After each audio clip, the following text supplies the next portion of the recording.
اعوذ باللہ من الشیطان الرجیم بسم اللہ الرحمن الرحیم نحمدہ ونصلی علی رسولہ الکریم اما بعد فاعوذ باللہ من الشیطان الرجیم بسم اللہ الرحمن الرحیم السلام علیکم ورحمۃ اللہ وبرکاتہ۔ یا مقلب القلوب ثبت قلبی علی دینک، اے دلوں کو پھیرنے والے میرا دل میرے دین پر ثابت قدمی کے ساتھ جمائے رکھ، آمین یا رب العالمین۔ اس دعا کے ساتھ آج ہم نے اپنے پروگرام کا آغاز کیا ہے۔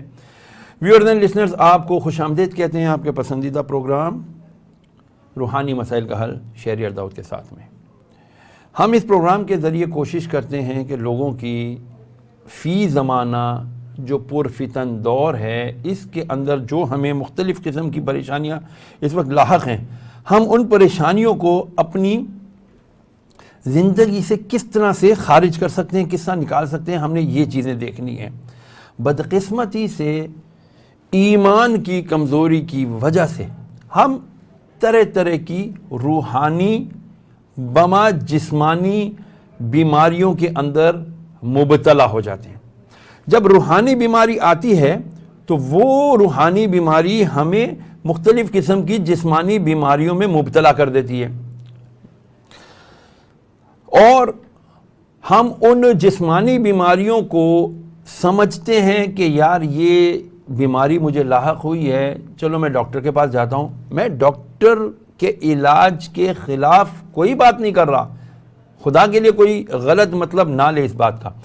تو ہم جب ڈاکٹری علاج پہ جاتے ہیں تو ہم ڈاکٹری علاج کرانے میں اتنے منہمک ہو جاتے ہیں کہ ہم یہ بھول جاتے ہیں کہ ہمیں ڈاکٹری علاج کرانے کے ساتھ ساتھ اللہ عز و جل کے حبیب علیہ الصلوۃ والسلام کی تعلیم کردہ دعاؤں اور وظائف اور آیات قرآنی کو بھی اپنے ورد زبان رکھنا چاہیے۔ حقیقت تو یہ ہے کہ جیسے ہی ہمیں کوئی پریشانی لاحق ہو، ہمیں سب سے پہلے اللہ عز و جل کی بارگاہ میں جھک جانا چاہیے کہ اے میرے پاک پروردگار، یہ جو کچھ بھی مجھ پر مصیبت آئی ہے یقیناً میرے اپنے شامت اعمال کے سبب آئی ہے، کیونکہ اللہ تبارک تعالیٰ کسی بندے کو، کسی بھی بندے نے، کسی بھی انسان کو، کسی بھی جاندار کو دکھ تکلیف نہیں دیا کرتا۔ اس کی دلیل چاہیے، آئیے قرآن مجید سے پوچھ لیتے ہیں۔ قرآن مجید میں اللہ تعالیٰ فرماتا ہے بسم اللہ الرحمن الرحیم لا یکلف اللہ نفسا الا وسعها۔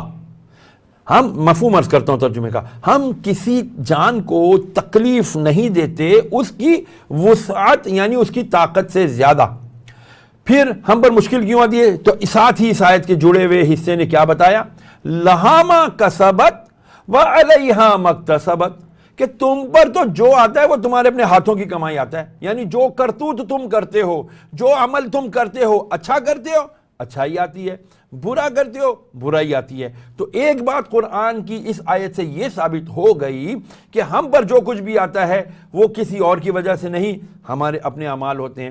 دوسری بات، ہو سکتا ہے کہ اللہ عز و جل ہمارے گناہوں کو معاف کرنا چاہتا ہو اور وہ ہمیں کسی مشکل میں، آزمائش میں مبتلا کر کے ہمیں صبر کی توفیق دینا چاہتا ہو، اور جب ہم اس پر صبر کر لیں تو اللہ تعالیٰ ہمارے ان گناہوں کو معاف کر کے ہمارے درجات اپنے قریب زیادہ اونچے کرنا چاہتا ہو۔ یہ بھی اللہ تعالیٰ کا ایک طریقہ ہے، علاج ہے کہ بندے جب بہت زیادہ گناہوں میں مبتلا ہو جاتے ہیں تو اللہ تبارک و تعالیٰ انہیں پھر کسی ابتلا میں، پریشانی میں مبتلا کر دیتا ہے۔ مولا علی مشکل کشا رضی اللہ تعالیٰ عنہ سے پوچھا ہمیں کیسے پتہ چلے کہ یہ اللہ کی پکڑ ہے، اللہ کی گرفت ہے، کوئی عذاب ہے یا ہمیں اللہ نے آزمایا ہے؟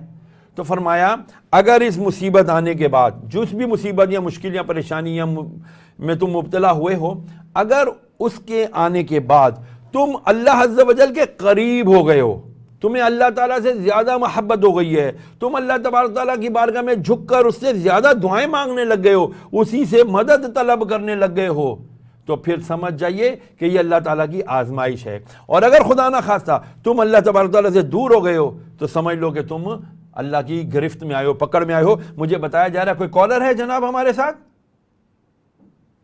جی السلام علیکم ورحمۃ اللہ وبرکاتہ، کون اور کہاں سے؟ جی وعلیکم السلام حضرت صاحب، میں زویا بات کر رہی ہوں کراچی سے۔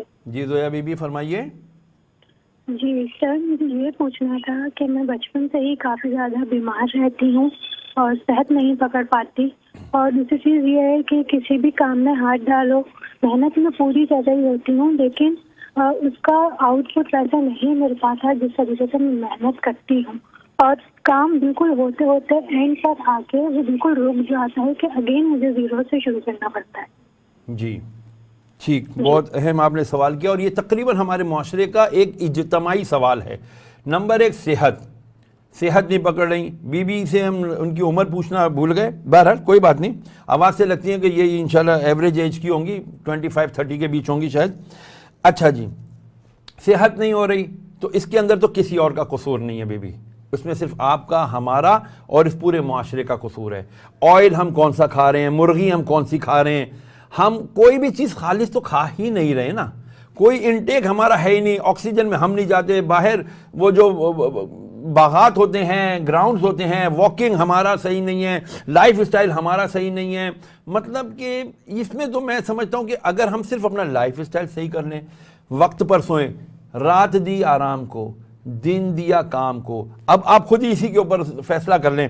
ساری رات موبائل کے اوپر لگے ہوتے ہیں، کیونکہ ہمارے ہاں بہت بڑے بڑے جھوٹے، انٹرنیشنل جھوٹے اسی میڈیا کو اوپر آ کر کہتے ہیں ساری رات مفت بات صرف 4 روپے 99 پیسے میں.